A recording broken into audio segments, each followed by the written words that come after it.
Hi guys, ಇವತ್ತು ದಪ್ಪ ಬದನೆಕಾಯಿ ಗೊಜ್ಜು ಮಾಡೋಣ ಅಂತ ದಪ್ಪ ಬದನೆಕಾಯಿ ತೊಗೊಂಡಿದ್ದೀನಿ. ಗೊಜ್ಜು ಯಾವ ಥರ ಮಾಡೋದು ತೋರಿಸ್ಕೊಡ್ತೀನಿ ನಾನು ವಿಡಿಯೋದಲ್ಲಿ. ಗೈಸ್, 5 ಬ್ಯಾಡ್ಗೆ ಮೆಣಸಿನ್ಕಾಯಿ ನೆನೆಸ್ಕೊತಾ ಇದ್ದೀನಿ.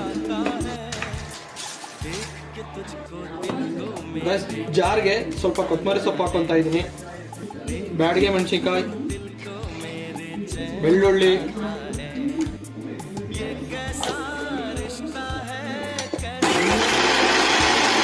ಈ ಥರ ಪೇಸ್ಟ್ ಬರಬೇಕು. ಸ್ವಲ್ಪ ಗರಂ ಮಸಾಲ ಹಾಕ್ತಾ ಇದ್ದೀನಿ, ಸ್ವಲ್ಪ ಧನಿಯಾ ಪುಡಿ, ಸ್ವಲ್ಪ ಜೀರಿಗೆ ಪುಡಿ, ಸ್ವಲ್ಪ ಚಿಲ್ಲಿ ಪೌಡ್ರು, ರುಚಿಗೆ ತಕ್ಕಷ್ಟು ಉಪ್ಪು, 1 ಸ್ಪೂನ್ ಆಯಿಲು ಮಿಕ್ಸ್ ಮಾಡ್ಕೊಡಿ. ಗೈಸ್, ಬದನೆಕಾಯಿ ಕ್ಲೀನಾಗಿ ಕಟ್ ಮಾಡ್ಕೋಬೇಕು. ಈ ಥರ ಸ್ಕ್ವೇರ್ ಮಾಡ್ಕೋಬೇಕು. ಈ ಥರ ಬರಬೇಕು. ಪೇಸ್ಟ್ ಹಾಕೊಳ್ಳಿ.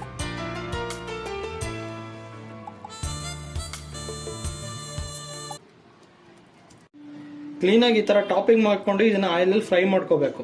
ಪ್ಲಸ್ ತವ ಮೇಲೆ ಎಣ್ಣೆ ಹಾಕೊಳ್ಳಿ, 1-2 ಸ್ಪೂನು ಸ್ಪ್ರೆಡ್ ಮಾಡ್ಕೊಳ್ಳಿ ಆಯಿಲು. ಬದನೆಕಾಯಿ ಕ್ಲೀನಾಗಿ ಪ್ಲೇಸ್ ಮಾಡಿ ಸೆಂಟ್ರಲ್ಲಿ. ಸ್ವಲ್ಪ ಕೊತ್ತಂಬರಿ ಸೊಪ್ಪು ಉದುರಿಸಿ.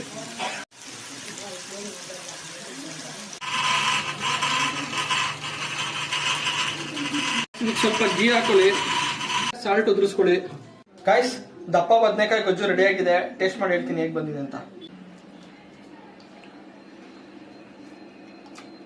ಸೂಪರಾಗಿ ಬಂದಿದೆ ಗಾಯ್ಸ್.